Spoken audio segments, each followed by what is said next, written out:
केंद्र सरकार द्वारा देश का नाम इंडिया की बजाय भारत प्रचलन के लिए जोर देने पर विपक्षी पार्टियों के द्वारा इसका विरोध किया जा रहा है, जिसको लेकर आज हरियाणा के गृह मंत्री अनिल विज ने कांग्रेस पर जमकर हमला बोला और कहा कि भारत के संविधान के पहले अनुच्छेद में ही लिखा हुआ है we the people of India. The Bharat यानी पूरी तरह से स्पष्ट किया गया कि हम इंडिया के लोग हैं जो कि भारत हैं।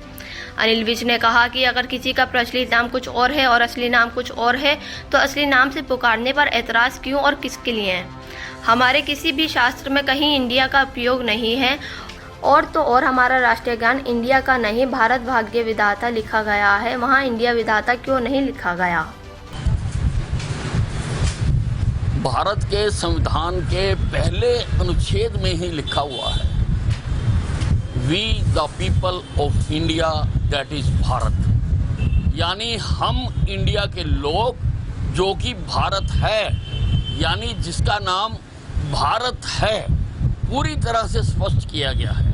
अब अगर किसी का कोई प्रचलित नाम और है और असली नाम कोई और है तो असली नाम से पुकारने पर इतराज क्यों, किस बात का इतराज। हमारे किसी भी शास्त्र में इंडिया का उपयोग नहीं हुआ, हमारे किसी भी वेदों में, उपनिषद में, गीता में, रामायण में, गीता जी में भी कहा है यदा यदा ही धर्मस्य ग्लानिर्भवति भारत, वहाँ पर भवती इंडिया क्यों नहीं कहा गया।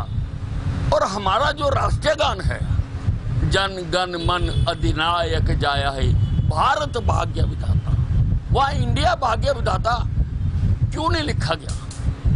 और ये जो I.N.D.I.A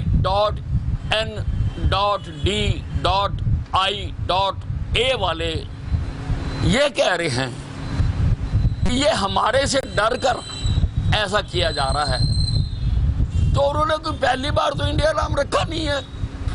1977 में भी उन्होंने कहा था कि इंदिरा इज इंडिया, और भारत की जनता ने उस वक्त इंदिरा गांधी को धूल चटा दी थी। वही काम अब हिंदुस्तान की जनता इस I.N.D.I.A वालों का करने वाली है।